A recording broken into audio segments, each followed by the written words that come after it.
Good morning, everybody. Sorry for the late start. Madam Secretary, I hope everyone had an excellent July 4th holiday, and welcome back.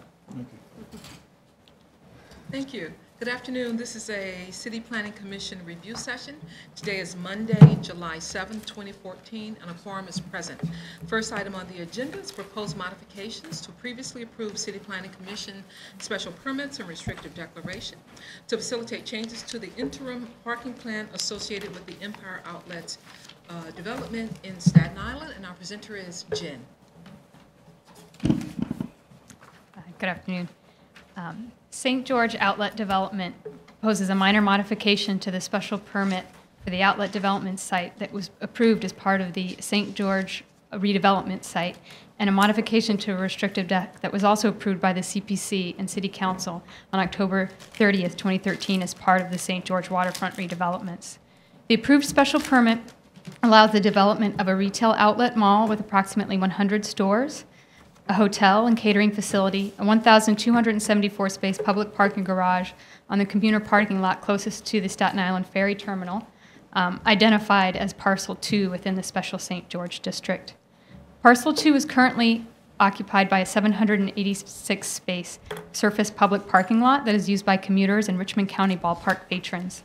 The applicant is required to provide an equivalent amount of parking for commuters and stadium patrons during construction and in the new development. The on-site parking will need to be relocated during construction. Therefore, the applicant committed as a condition to its special permit to provide interim parking on 4 surface parking lots to compensate for the temporary loss of the 786 on-site spaces. Construction is expected to take 3 years. The layouts and locations of the interim lots, as well as a route for a proposed shuttle, were described in the interim parking plan, which was approved by the CPC as an attachment to the restrictive declaration. It is this interim parking plan that the applicant seeks to modify by adding a 5th off-site interim public parking lot, reducing the parking at the 4 previously approved lots, and permitting the phasing of the interim parking that would allow a portion of the ferry terminal commuter parking lot to remain open during some of the construction. The special permit pursuant to Zoning Resolution Section 12861, the special permit for North Waterfront sites, establishes development standards for the St. George Outlet development site and permits public parking facilities with 150 or more spaces beyond the boundaries of the Special St. George District only as set forth in an interim parking plan. Section 12861 further states that any addition of a public parking facility with more than 150 spaces provided in connection with the interim parking plan shall be subject to further approval by the City Planning Commission and referred to the applicable community board in accordance with an interim parking plan. The proposed addition of a 5th interim parking facility would add a facility of more than 150 spaces and is thus subject to community board referral and CPC review. The current interim parking plan to which the applicant has committed involves 4 temporary parking lots to be located within approximately 1.4 miles of the development site. The proposed modified interim parking plan would add a 5th 275-space parking lot, shown here in the red dot, at 355 Front Street, south of Thompson Street, within 1.6 miles of the development site, and located just off a major arterial at Bay Street. In addition to mass transit, 4 of the 5 facilities will be served by a free ADA accessible shuttle to be provided by the applicant. The site located at 22 Academy Place is within walking distance from the ferry terminal and no shuttle would be provided. The addition of the new lot will allow for the reduction of spaces at the 4 previously approved lots through the elimination of stackers at the original 4 sites and the elimination of the need for valet parking at 2 of the originally approved sites. This allows for self-parking at 3 of the 5 lots and will remove the need to wait in line as cars are raised and lowered from stackers and provide a more efficient layout in all of the lots. The total number of off-site spaces will remain at or above the required 786. The proposed modification will neither change the final development plans nor the proposed St. George redevelopment site permitted by the special permit. All other special permit restrictive declaration conditions, except for the interim parking plan, will not change. Just to provide a little detail on the new lot. The new interim lot is 1.6 miles south of the ferry terminal at 355 Front Street. It is an EDC managed and SBS owned paved vacant lot on Front Street at the former Homeport site. It is located on a very large block just south of Thompson Street, and 1 block away from Bay Street, which is a major arterial. Both Front and Bay Streets are main travel routes to the ferry terminal.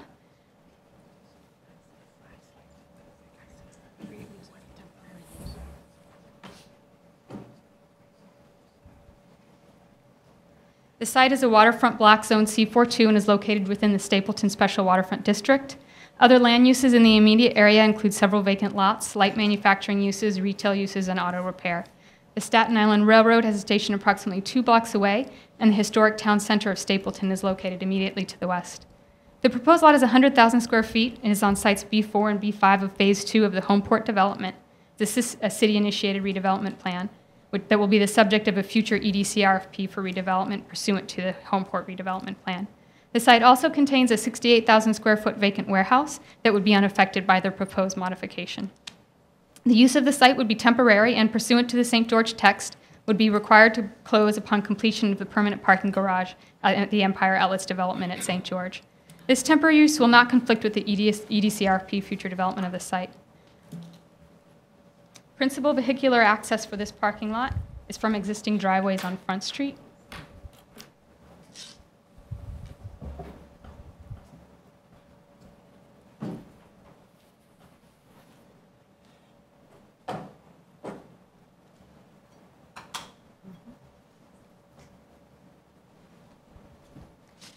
Front Street is a predominantly commercial, non-residential street bordered by the former Homeport site to the east. Most of the vehicles that would use this facility, as I mentioned earlier, are already traveling either on Front or Bay to access the ferry terminal.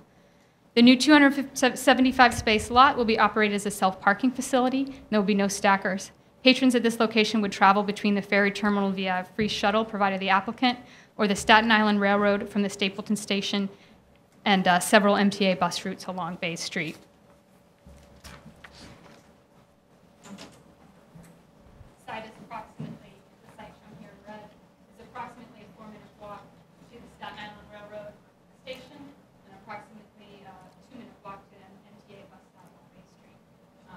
Shuttle would enter the site, where the cars would enter the site and pick up near the entrance.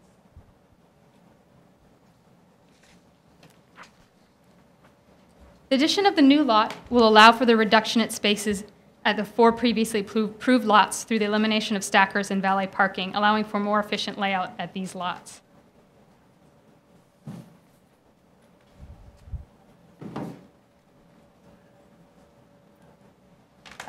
22 Academy Place is currently a vacant lot. This is the one closest to the ferry terminal, the blue dot pretty much across the street from the site. The modification will eliminate the use of stackers and reduce parking at this facility from 248 attended spaces to 156 spaces. 475 Bay Street, about 1.1 miles from the site, is also currently a vacant lot. It has approval for 325 spaces.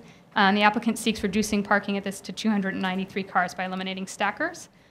40 Prospect Street, just south of 475 Bay, is an existing building owned by the applicant that has an underutilized surface and garage parking that can accommodate 143 cars with stackers under the previous approval. 42 spaces are required to serve the existing uses on the site, leaving 101 spaces available. The applicant seeks to reduce the available parking at this facility to 26 self-park spaces by eliminating stackers and attended parking. And finally, 680 Richmond Terrace, which is north of the site. It's located approximately 1.4 miles from the site. It's currently a vacant lot that has approval for 125 spaces. The applicant proposes to reduce parking to 50 spaces through the elimination of stackers and valet parking. All of the lots will operate from 6 a.m. to 10 p.m. The parking rate for the closest lots will be $8. For the closest lot at 22 Academy Place will be $8 a day, which is the same amount currently charged to commuters. The southern lot with access to the MTA bus routes along Bay Street and the Staten Island Railroad will be discounted to encourage and offset the cost of transit. The applicant will also provide a 20-passenger shuttle service for all lots located more than a quarter mile from the ferry terminal to supplement the existing bus and rail service. The single shuttle will run on a continuous loop, serving each lot at approximately 42-minute intervals, producing a 20-minute longest ride from the lot to the ferry. The modification would also allow the existing commuter parking spaces on Parcel 2 to be taken offline in phases as the interim parking lots are opened instead of all at once as it was originally approved. As required by the interim parking plan, each of the interim parking lots will require a chair certification that the site has been secured and improved, a management plan exists, an operator for the shuttle is selected, and that all necessary city approvals have been obtained. The lot at 475 Bay Street will be the first to open with approximately 300 spaces. As the 4 additional lots are opened, an equal number of remaining commuter spaces on Parcel 2 will be closed to allow for a 1-for-1 replacement of all 786 existing commuter parking spaces. There is a letter in your package from the Executive Committee of Community Board 1, which reviewed the application and has no objection to the additional lot and proposed changes. However, they are requesting additional shuttle service during the AM and PM rush hours to reduce the time traveled between the various sites to the ferry terminal. Although the Community Board has requested that the CPC vote on the application today, the applicant has not yet had a chance to respond to the additional request for shuttle service. They are aware of the request and are taking the request very seriously, and we plan to follow up with you once we have been able to discuss this with them. The action before you is a modification of the previously approved special permit and restrictive declaration granted pursuant to Zoning Resolution Section 12861 to permit a change to the interim parking plan and to add a fifth parking lot and allow phasing of the interim parking lots. All other conditions of the approved St. George redevelopment site will remain the same. Thank you, Jen. Questions? Ms. Besser? Thank you. I actually had a question because we just received this letter today, so I'm eager to hear the applicant's response to the Could you speak up? I'd like to hear the applicant's response to the letter from the Community Board Executive Committee. And also, I just had a quick question about the valet parking. It appears that you've, 2 of the lots, the valet parking has been eliminated. Will there be valet parking in the other location? There'll be valet parking at 22 Academy Place, which will continue to have stackers. And I believe, let me check. I believe that is the only site that will continue to have valet parking. Thank you. Mr. Cirillo? Just wondering, while the discussions take place, obviously, between the applicant and the community board, and I know the borough president on the issue of the intervals of pickup, I just wondered, and I remember this issue coming up originally, whether or not there had been any success with the MTA about increasing service during this period of time.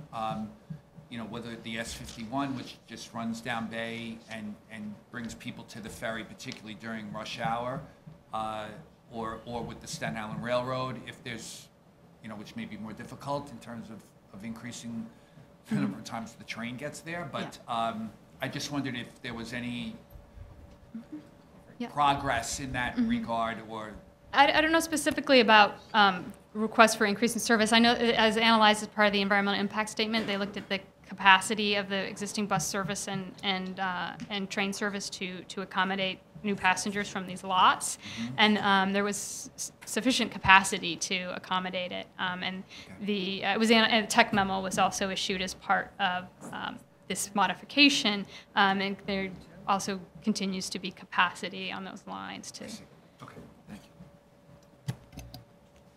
Ms. Battaglia? No, I'm good. I was shutting this actually, so I could whisper to my colleague. I just underscore what Ms. Besser said about the shuttle service. I'm a little unclear. The shuttle service ride would take 20 minutes, but the headways would be what?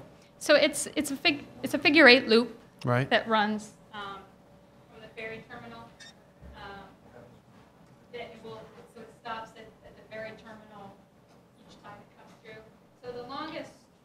longest ride would be 20 minutes, I believe, from the new block.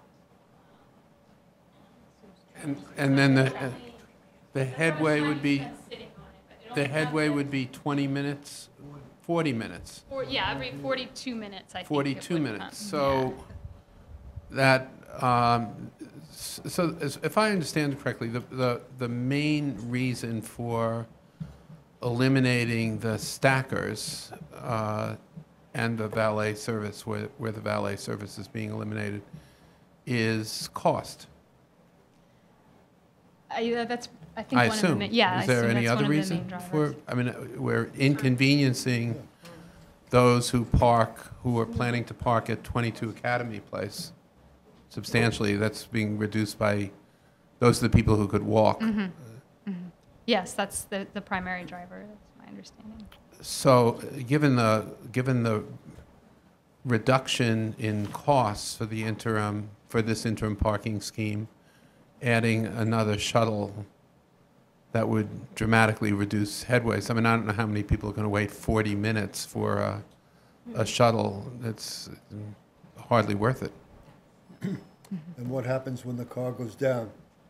The shuttle goes down. Because, yeah.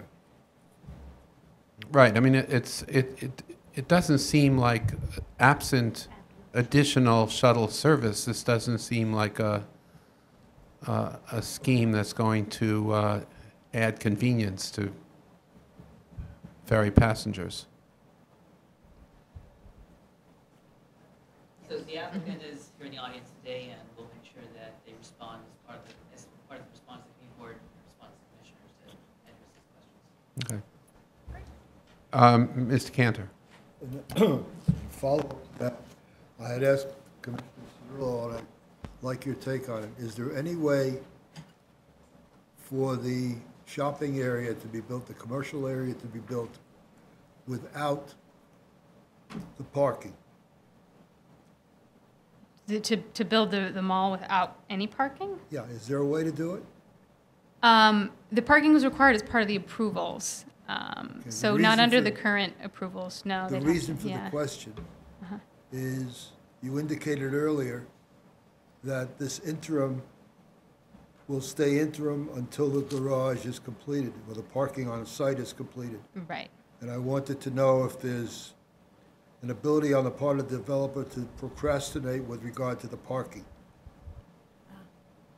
There's a number of certifications built into the restrictive declaration regarding the timing of the opening the various lots. So they cannot begin construction on the garage until the chair is certified that the interim lots are ready to go, and that requires that they're lit, they're striped, they have their city approvals, that there's a management company operating them. They can't close down the lots until the chair has certified that the other spaces are ready to go. That the interim spaces are ready, Um, or permanent? when the permanent garage is ready. Oh, okay. Before, they can't take the interim spaces offline until the permanent garage is. Yeah, but I'm completed. reversing it. Can they delay, can it be conceivable of a situation where it's to their advantage to delay the permanent facilities while still opening them all?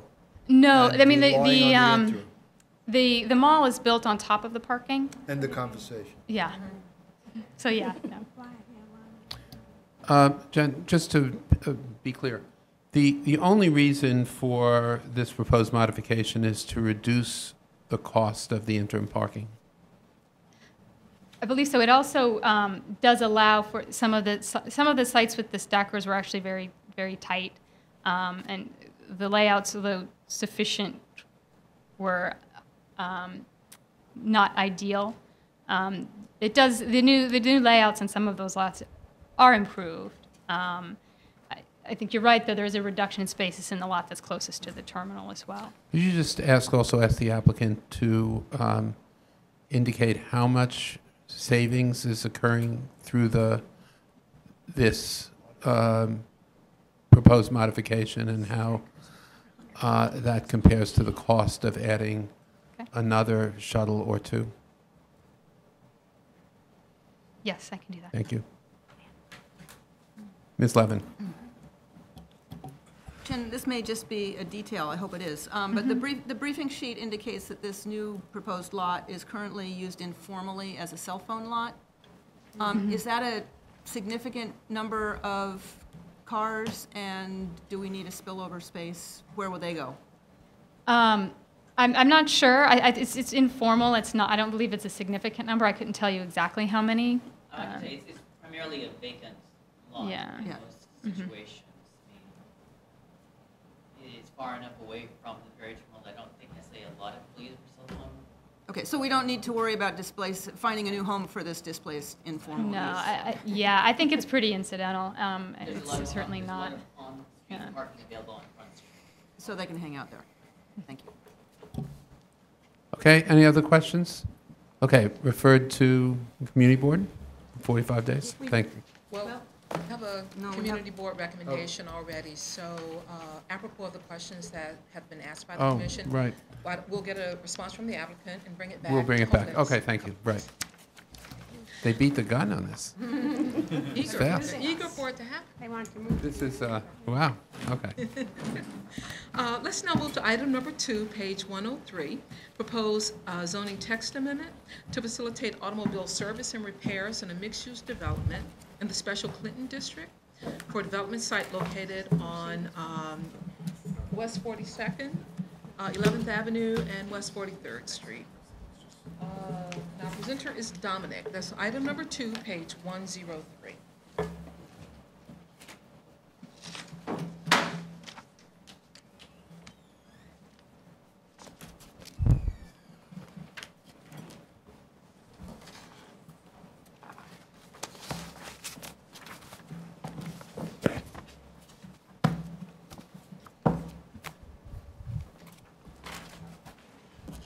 Good afternoon, Mr. Chairman, Mr. Vice Chairman, Commissioners.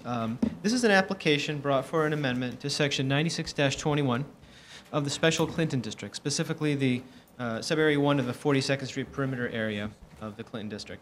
The proposed amendment would allow automobile servicing, repair, and preparation of automobiles for delivery in conjunction with an automotive showroom and vehicle storage use within a one-block portion bounded by 11th Avenue, 12th Avenue, West 42nd Street, and West 43rd Street, which is located here. Proposed amendment is sought in connection with an as-of-right mixed-use development, including affordable housing that is currently under construction at the eastern end of the block, the orange portion of the block here on the map. The proposed amendment would facilitate the development of an automobile dealership within the proposed development, while automobile showroom use and accessory vehicle storage is permitted as of right at this location. Automobile preparation, servicing, and repair uses are currently not permitted as of right. So the surrounding area is predominantly developed with a mix of residential, automotive, retail, and industrial uses. There's a UPS location located here, just north of the site. There is Javits Center is down here. Quill Bus Depot is located here. So there are some automotive uses and some, I guess you call warehouse storage uses located around the area, as well as some residential uses across the 11th Avenue here from the site is about a 450 unit residential development. The area surrounding the project area also includes several automobile dealerships and other related motor vehicle uses, and there's the corridor between about 47th Street and 58th Street on 11th Avenue, where there are several vehicle dealerships and also several servicing and repair facilities. So the area where the proposed amendment would apply is limited to that one block, Block 1090, and that block also includes, on the southern side of the block, the Atelier building, which is a 478-unit, 48-story residential building. Also in blue here, you can see on the same block is the Chinese consulate on 12th Avenue. And there's also a very small 4-story, about 25-foot building that has some residences and also a restaurant on the ground floor.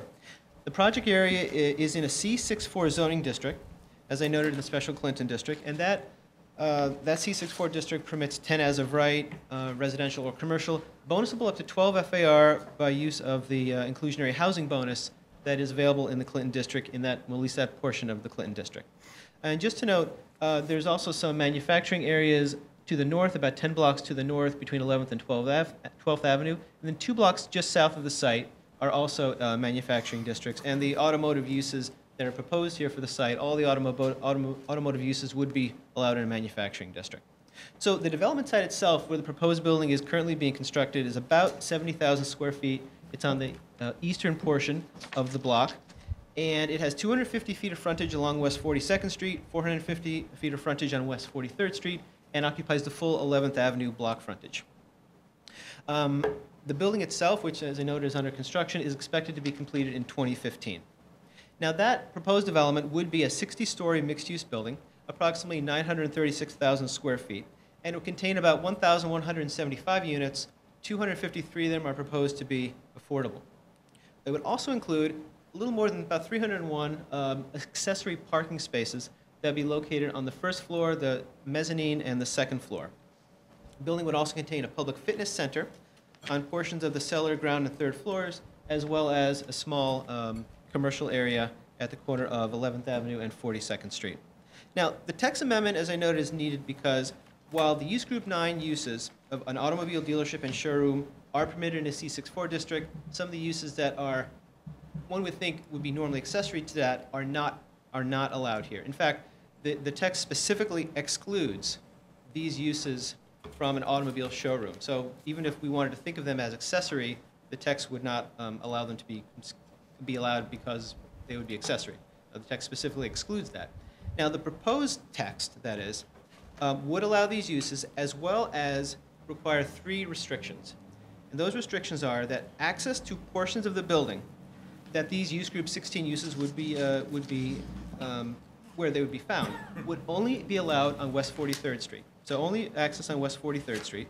Secondly, areas in the building used for these automotive uses shall not be used for accessory parking. And lastly, areas in the building used for these use group 16 uses must be located entirely in the cellar. So I just want to look at the cellar floor plan and the ground floor plan to show how this would function.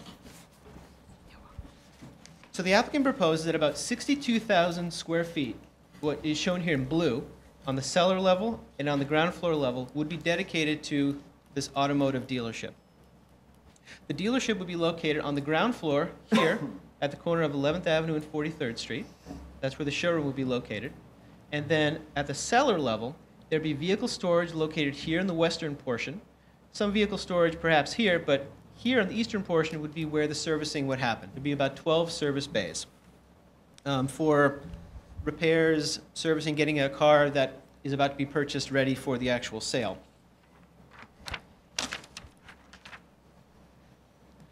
About 60 to 70 cars to be sold could be stored in, on the ground floor. Now, of course, very important for how this whole thing works is the curb cuts. There is proposed to be a curb cut here, which is about 51 feet from 11th Avenue, and is an existing curb cut, by the way.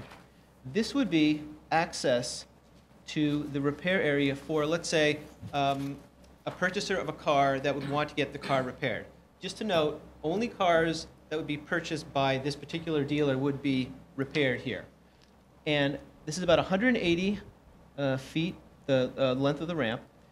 Driver could come in, drive all the way down, and then perhaps here on the cellar level, staff from the automotive dealership could take the car and it could be repaired at a later time.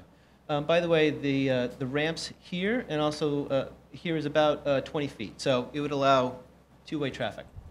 Another curb cut that would be used by the automotive dealership would be located here, about 450 feet from 11th Avenue. Now, this curb cut, however, would not be for repairs. This would be where the cars would be brought up and down for the actual arrival from the company and also perhaps a sale.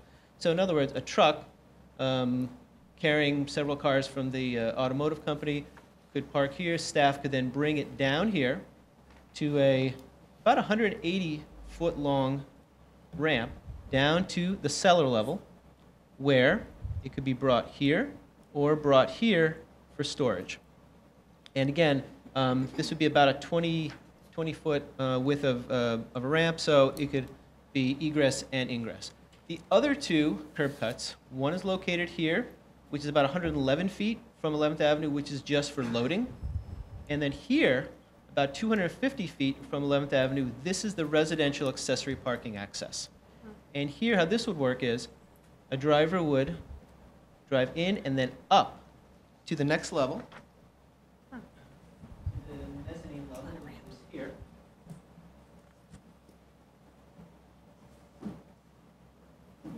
And at the mezzanine level,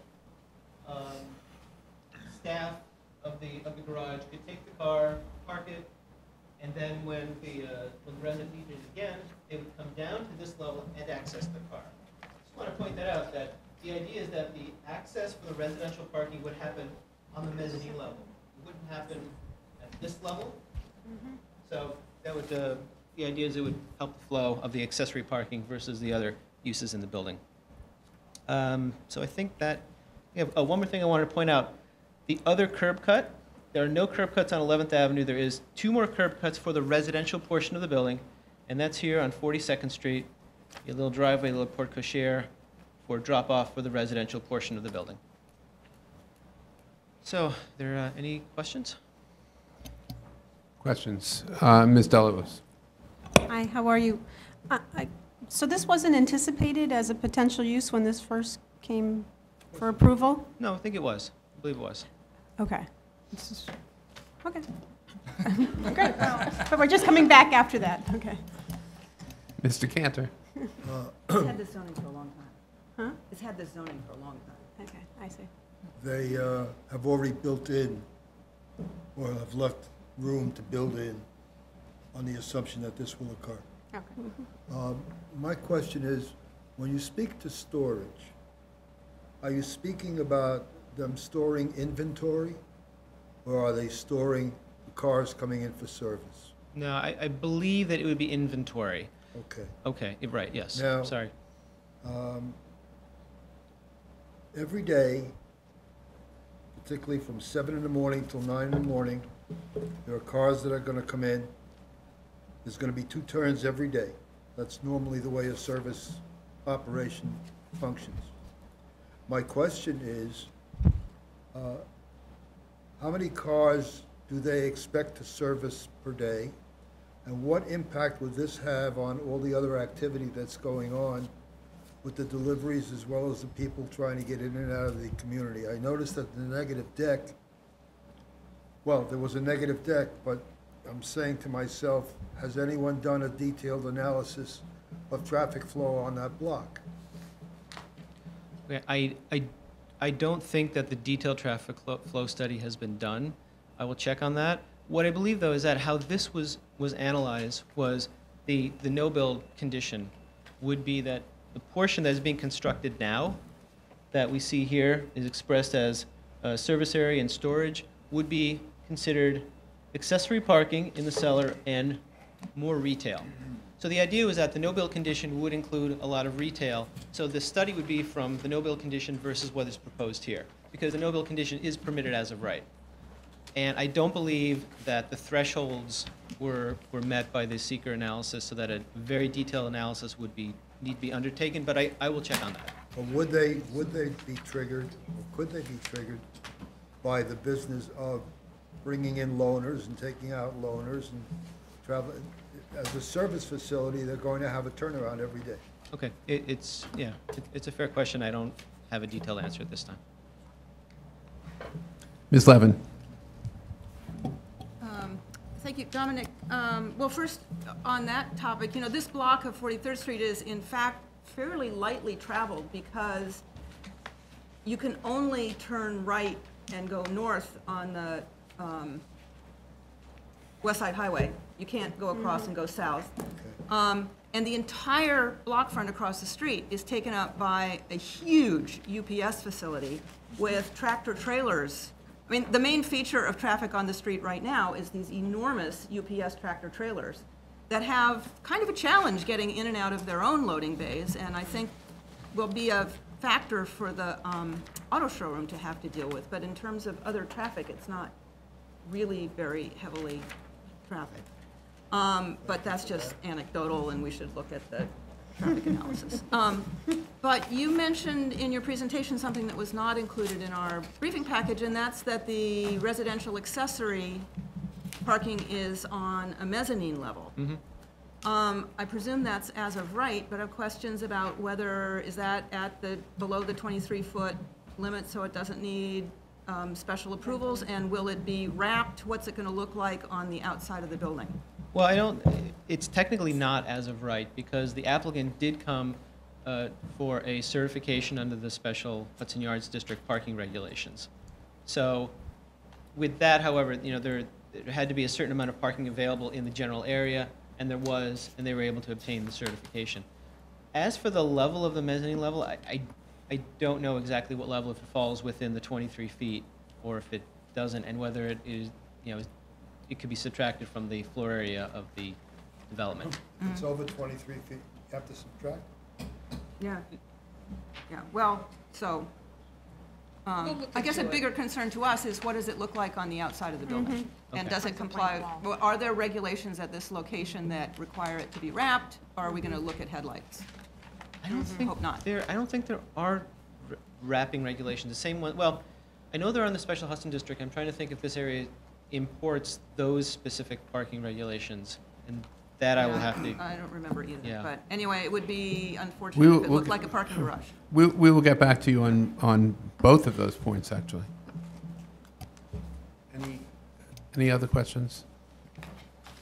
Okay, so Dominic, you have to get back to us on both the height of the mezzanine and whether it's wrapped or not. Okay. And since as Community Board 4 has not set a new standard in sending their recommendation to us as Community Board 1 in Staten Island, this will be referred out to the Community Board for 60 days. Thank you, Tom. Thank you. Let's now move to item number 3, page 113, a Manhattan pre-hearing application with respect to proposed special permits and disposition of city-owned property to facilitate a new commercial building at 19 East Houston Street. And our presenter is Edwin. This is our first pre-hearing item, item number 3, page 113.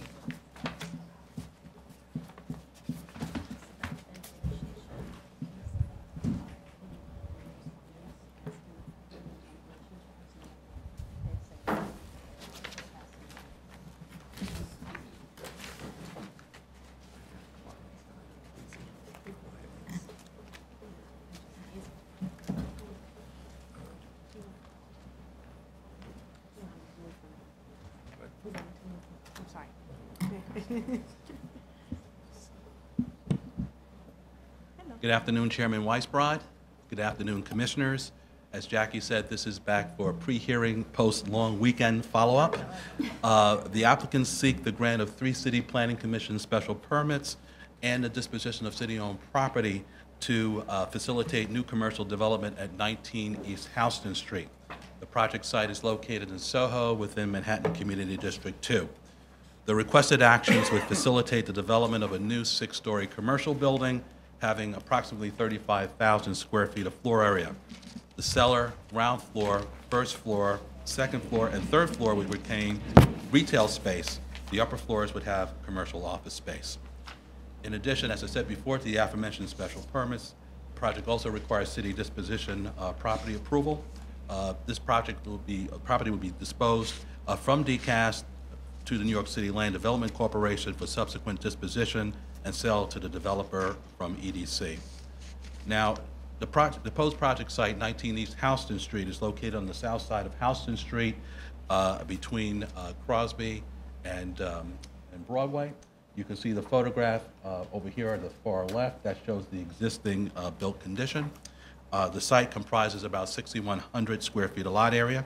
It is city-owned and is leased by to the MTA for vehicle storage and equipment parking. The MTA will relocate its vehicles to a site located at 6 East 20th Street, which is just east of 5th Avenue. At present, the proposed relocation site is used as a public parking lot having about 4,600 square feet of lot area. The project site also includes subway stairs that serve the IND B, D, F, and M lines that run under East and West Houston Street, as well as the number 6 line, which runs under Lafayette Street. The site also has a vendor, a food vendor, stand, which is located right here at the apex of the triangle. The vendor stand comprises about 1,100 square feet and is subject to a month-to-month lease. The surrounding area is characterized, as you know, by 5 to 12-story loft buildings that have been converted to a mix of uses. Most of the buildings have either ground floor retail with residential, joint living, work quarter for artist space, or office uses above. In terms of zoning, the site is located within an M15B zoning district. The site located right here is an M15B zoning district. As the commission is aware, M15B districts allow a light industrial and several commercial uses as of right up to 5 FAR and community facility uses up to 6.5 FAR.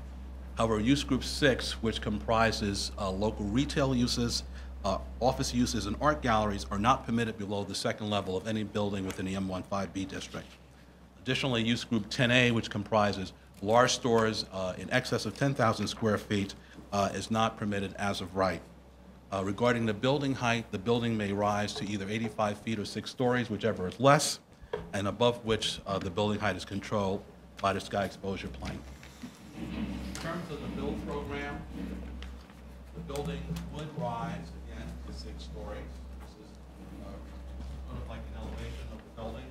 Again, retail would be in the cellar, ground floor, second floor, and third floor, above which would be commercial office space. Because of the odd configuration of the site, the triangular configuration of the site, the building has unique design elements. A portion of the building cantilevers over the subway entrance, which is located right here. Within this recess, there'll be digital signs, which will provide signage for the building. On November 19, 2013, the site received design approval from the Landmarks Preservation Commission. In terms of the discretionary actions,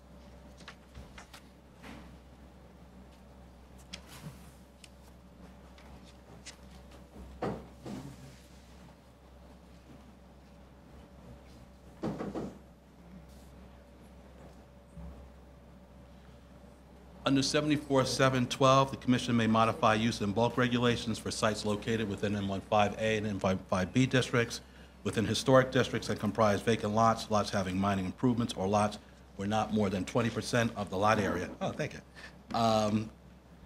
is occupied by existing buildings as of December 15, 2003. As I said before, M15B districts do not allow use group 6 local retail below the second level. The requested special permit under 74.712A will allow the developer to place retail use below the second level. This is the building in section. This is the East Houston Street frontage, and this is looking at Crosby Street here. Everything in blue is the portion of the building subject to the 74.712A special permit. Again, it's retail space below the second level. Additionally, the proposed building requires a bulk modification to allow the street wall to rise above the maximum permitted street wall height. Again, the street wall can rise 6 stories or 85 feet, whichever is less. In section, you can see a portion of the building that would penetrate the maximum base height, the area in gray here, as well as the area in gray here. And then looking, again, this is Crosby Street. You can see the portion of the Crosby Street facade that penetrates the maximum base height. Also, the third special permit on the 74.922, in M1 districts, the Commission may allow by special permit large retail establishments such as department stores in excess of 10,000 square feet. The proposed build program does call for having retail having in excess of 10,000 square feet, so that requested permit will allow, special permit allow the developer to place that use within the proposed building. In terms of public review, on March 17, 2014, the applications were certified and sent to the Community Board and the Borough President for review and comment. On May 29, 2014, by a vote of 40 in favor, none opposed, and none abstaining, the Community Board adopted a resolution to approve the disposition application and the special permit for height and setback waivers. Also, as part of that resolution, the Community Board voted to disapprove with conditions the requested special permits for the use group 6, which is 74.712A, and also the 74.922 special permit, which allows large retail uses above 10,000 square feet. In terms of the special permits, in their comments, the Community Board stated that they recommended denial of the special permit pursuant to 74.712 to allow retail uses of the first floor and cellar unless there is no freight entrance on Crosby Street. This ground floor here, and the proposed build program calls for the placement of a freight elevator here, so loading would take place on Crosby Street, they would be brought up with a freight elevator located here, up to the upper floors. Also, in terms of a loading dock, a loading dock is not required for this project. Also, in the community board resolution that they voted to disapprove unless the applicant agreed to reduction of transparency on all floors except the ground floor. In other words, they wanted to reduce transparency on the 2nd through 6th floors. And lastly, the community board wanted the filing of a declaration restricting the use of the building's windows for advertising or other branding by means of displays, images, or signs inside the building, as well as light levels emanating from the building.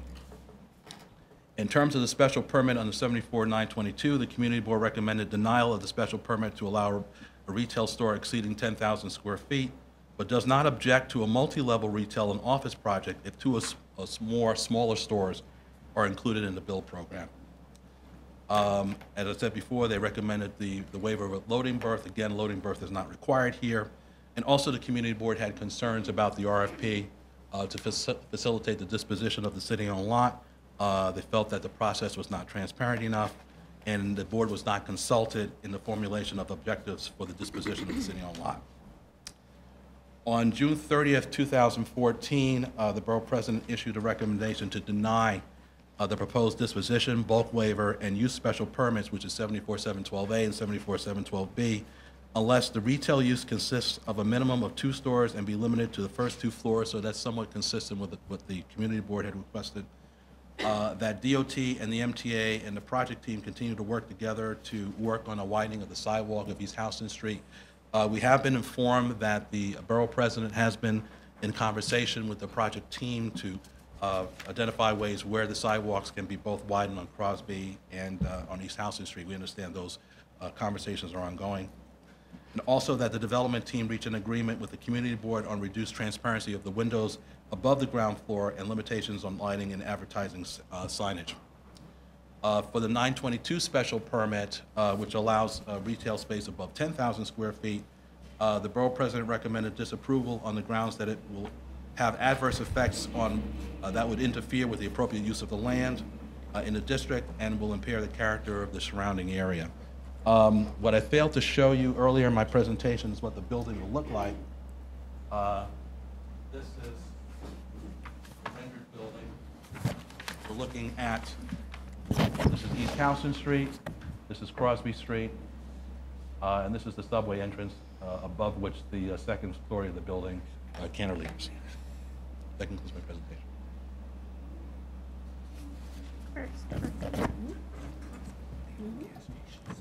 That it? No, that's a different one. Thank you, Edwin. Questions? Ms. Battaglia. Mr. Chair, is this the first one that you've been here for that's been denied on both parts of the community board and the borough president? That's not my question.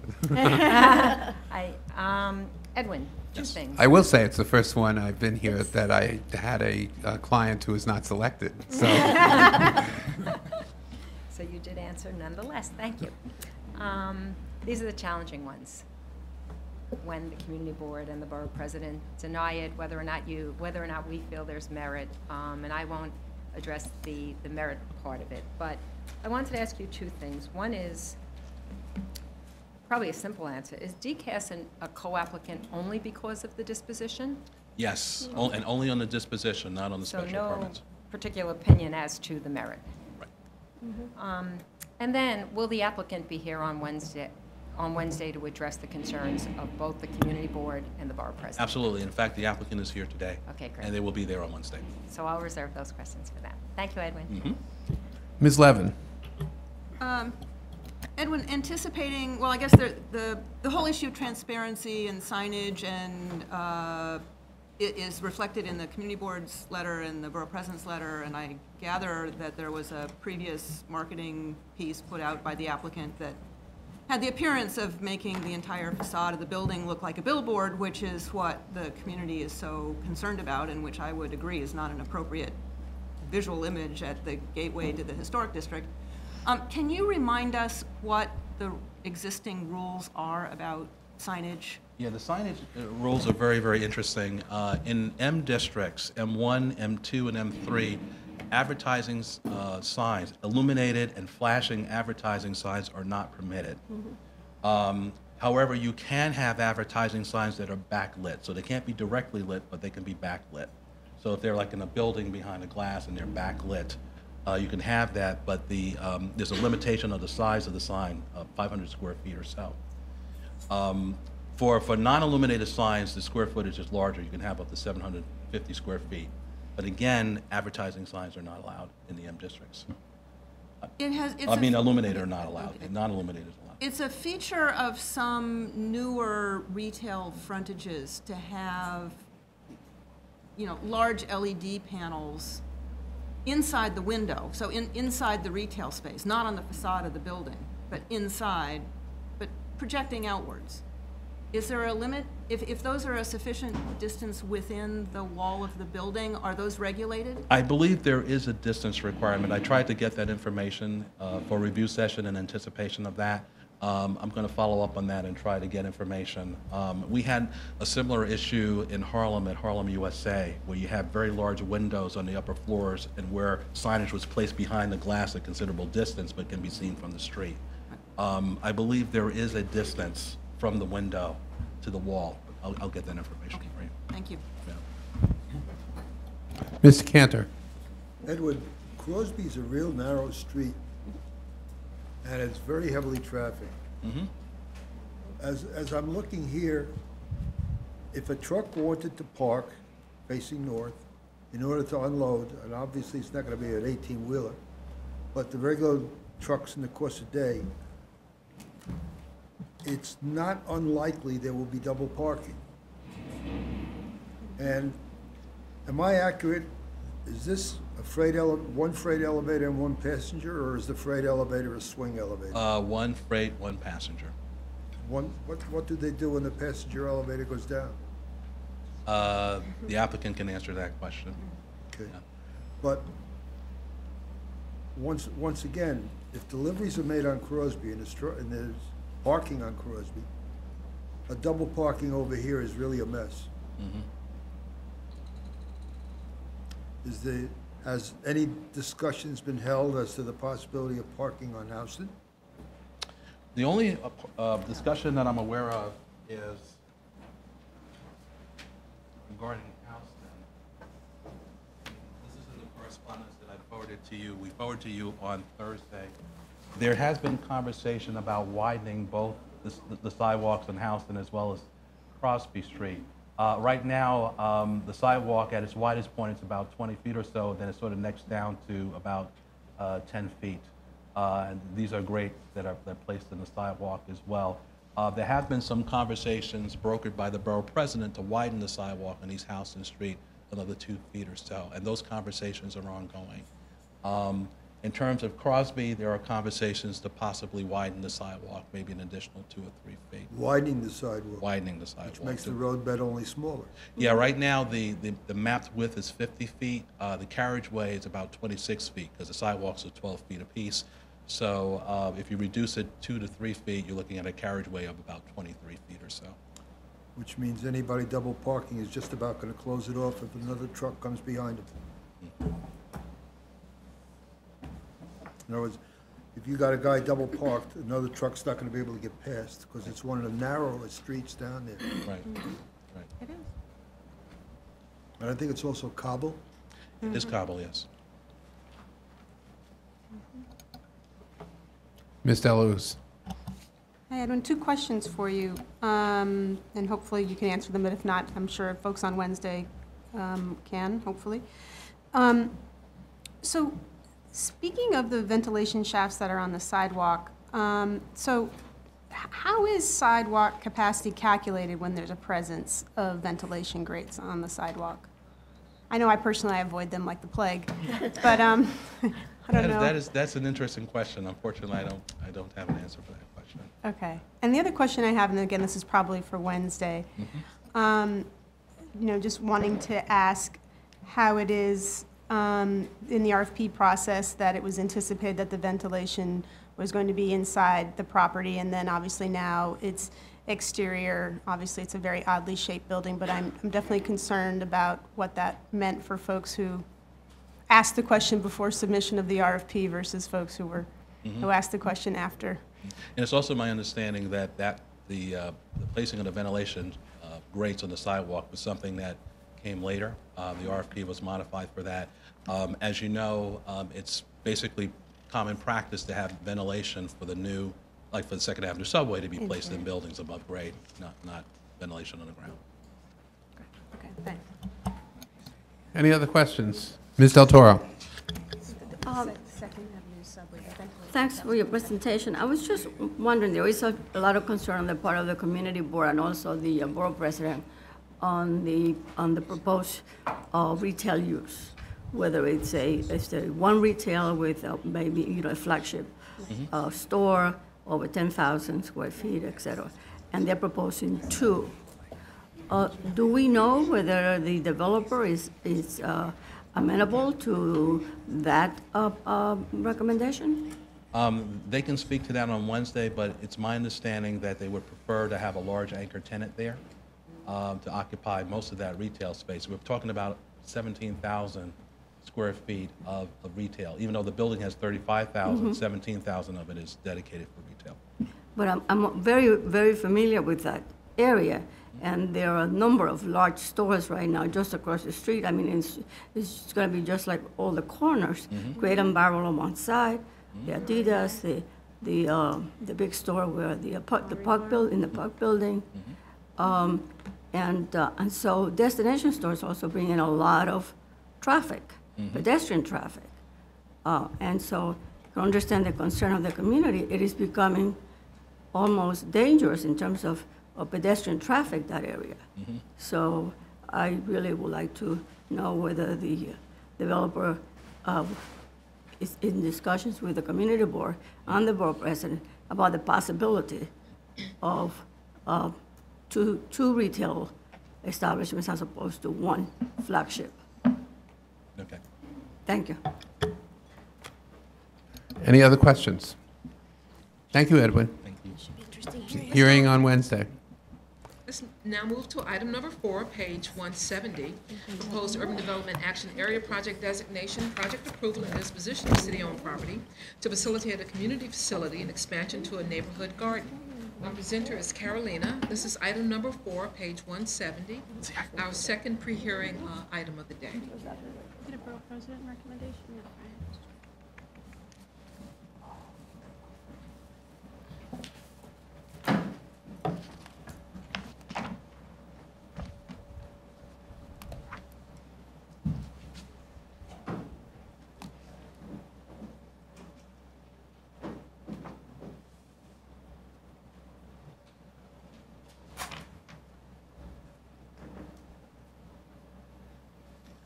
Good afternoon, Commissioners. The Department of Housing, Preservation and Development seeks approval of an urban development area action project designation and project approval and disposition of city-owned property at 726 11th Avenue and 555 West 51st Street to enable development of an approximately 30,000 square foot community facility for the Irish Arts Center with theater, studios, classrooms, administrative space, as well as the extension of an adjacent community garden in the Clinton Hell's Kitchen neighborhood in Manhattan Community District 4. This application was certified on May 19th and will be heard this coming Wednesday, July 9th. The project area comprises a zoning lot on which the development site is located at the western end of a block. The pointer of a block located between 51st Street, 52nd Street, 10th, and 11th Avenues. At the development site, the site of the new Irish Art Center and the expanded garden occupies an approximately 10,000 square foot portion of the zoning lot with 50-foot frontage on 11th Avenue and 50-foot frontage on West 51st Street. 553 West 51st Street is the site of the current Irish Art Center. Again, there's a vacant lot immediately to the west. And 726 11th Avenue is a two-story former stable that's currently occupied by Spector Tire, which is an auto repair. The Irish Art Center has occupied the three-story tenement at 553 West 51st Street since 1972.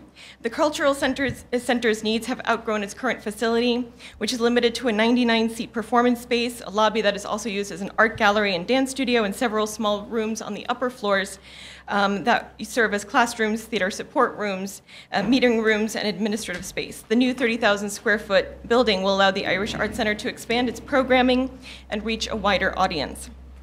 The project is in the Hell's Kitchen Clinton neighborhood. Immediately adjacent properties are largely made up of residential uses, including the 25-story Archstone building on the project block, Clinton Manor's two 8-story buildings in the mid-block of the project area, and Site 7, recently adopted by City Council on the block to the north. Blocks to the south are predominantly made up of small-scale residential, buildings, some community facility, and commercial on the avenues in the R8 district. West of 11th Avenue, the blocks are generally include buildings with larger footprints. The two-block DeWitt Clinton Park is across the street on 11th Avenue, and the project is in the former Clinton Urban Renewal Area, which expired in 2009. The project area, since this application was certified again, a rezoning of the project area was approved as part of the Site 7 application. The lot is now entirely in an R8 district. Before it had been in an R8 district, R8A district up to a depth of 100 feet from 11th Avenue, and the remainder was in R8 district. Now it's entirely in an R8A district with a C25 overlay to a depth of 100 feet. R8A districts in Western Subarea C2 are inclusionary housing designated areas with a base FAR of 5.4, bonusable to 7.2, with the provision of inclusionary housing. Community facilities can be built to 6.5 FAR. So HPD proposes.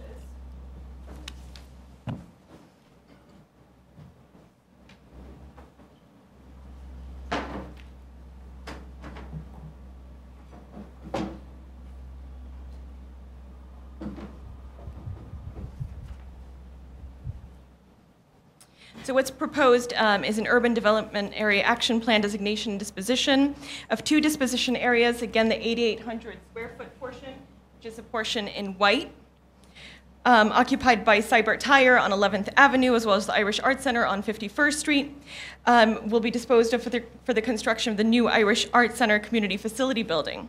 The facility will contain approximately 30,000 square feet of 3.5 FAR along 11th Avenue, shown on the board.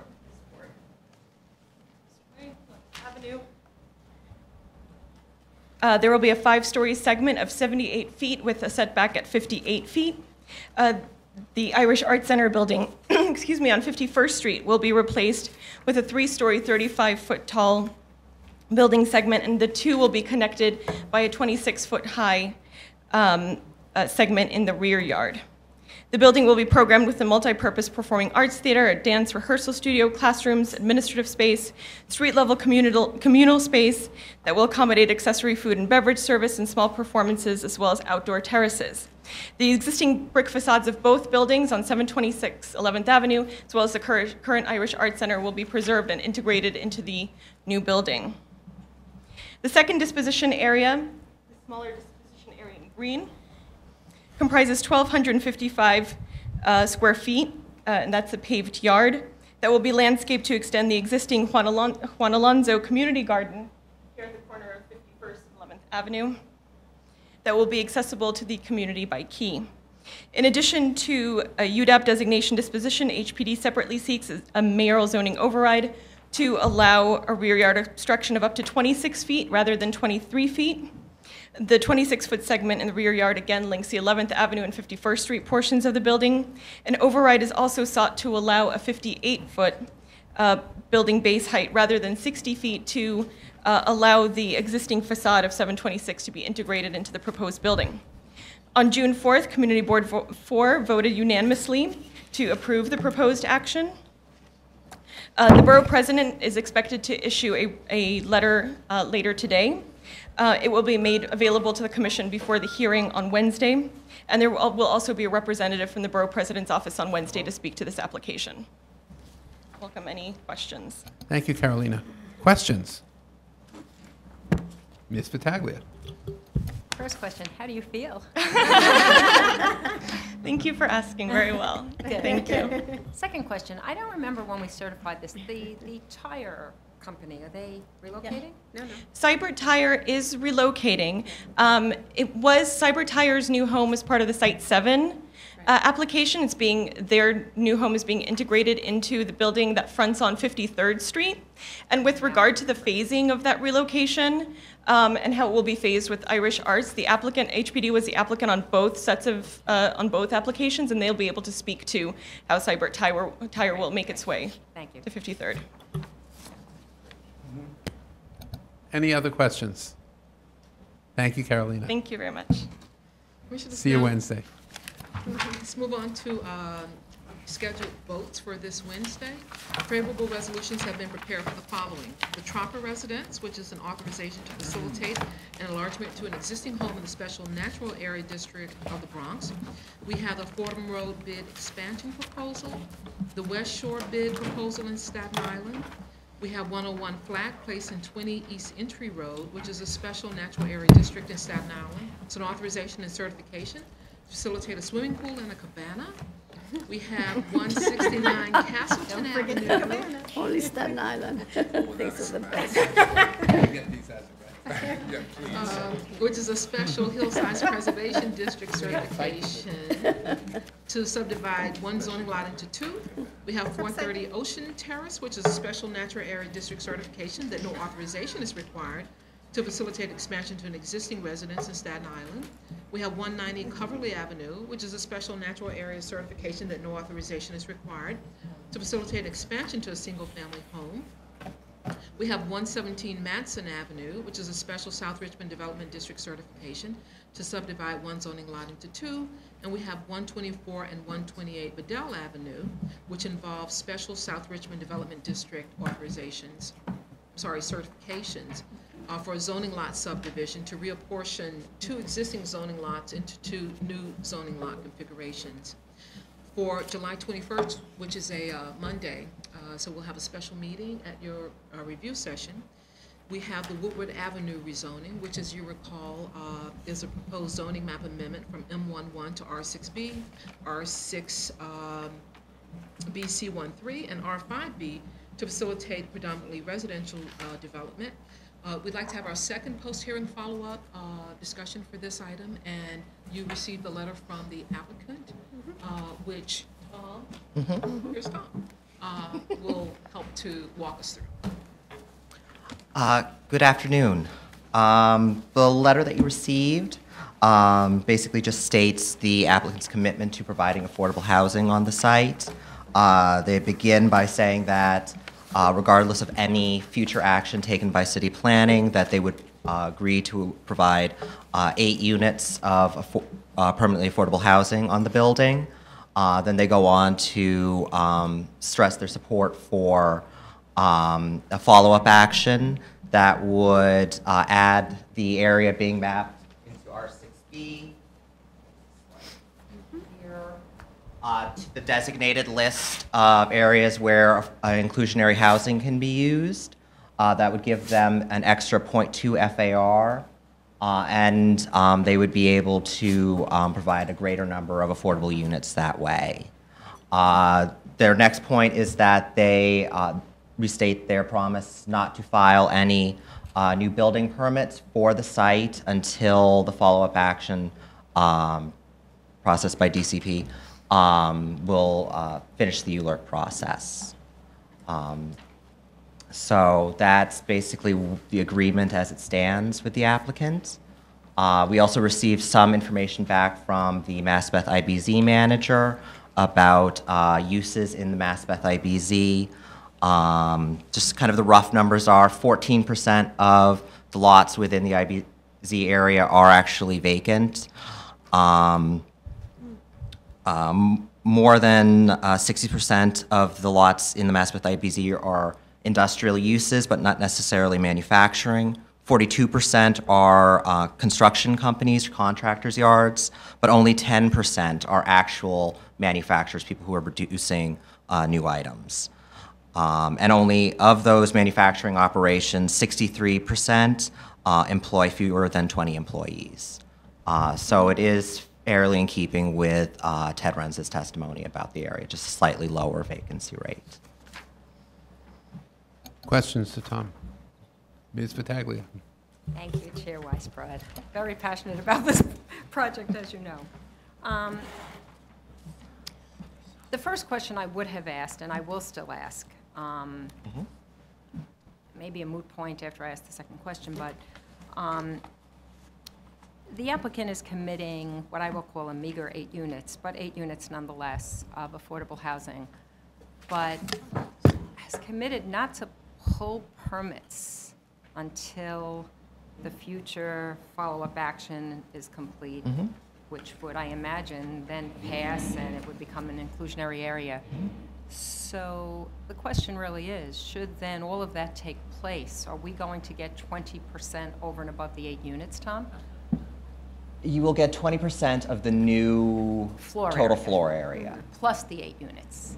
Including the 8 units. So it'll be a total of, I believe, about 19 units of affordable housing on the site, of a total of 96 in all for Site 1. The other site under their ownership is really too small to be redeveloped, and so are the other kind of softer sites that are under a separate ownership. It would be 19 with 8 of those already being, yeah. So while I obviously then am happy to see the 8 units, why would they offer that if they're going to wait anyway?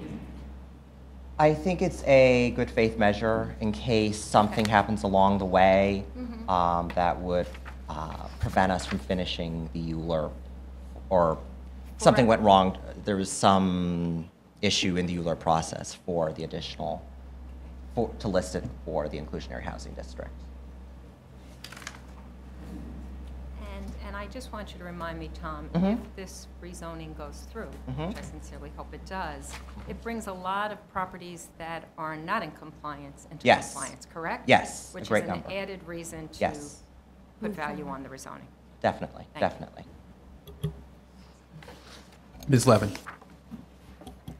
So Tom, on the follow-up ULURP action, is that a standalone application, or will it include other city initiatives, other properties? Is it part of a bigger undertaking? No, I believe it'll just be a standalone application to add that one particular R6B area into the list of And how quickly is that likely to move forward? We can move fairly quickly.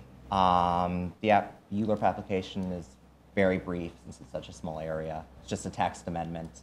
And there would have to be some environmental review, but we don't believe that it would take any great amount of time. Okay, so we're talking weeks or months rather than years? Yes, exactly. That's assuming that this mapping amendment is approved. Of course. Exactly. Yeah, yes. Yeah, no, I said none of that happens until we get to the end Exactly. of this process. Yes, yes. Thank you. Any other questions? Ms. Delos? So, Tom, just want to make sure this is the first time that R6B and inclusionary housing are going together. I think the I believe so. R7B, I believe, is the lowest I believe so. prior Yeah. zoning. Great, that's appropriate, thank you. Any other questions? Thank you. And then on July 23rd. So just to be clear, that's going to be voted on the review session on the 21st? Okay. I won't be here.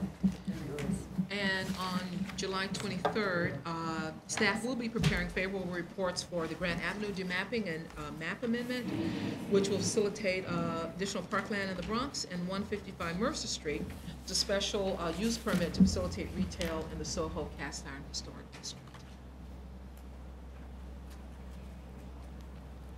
Thank you.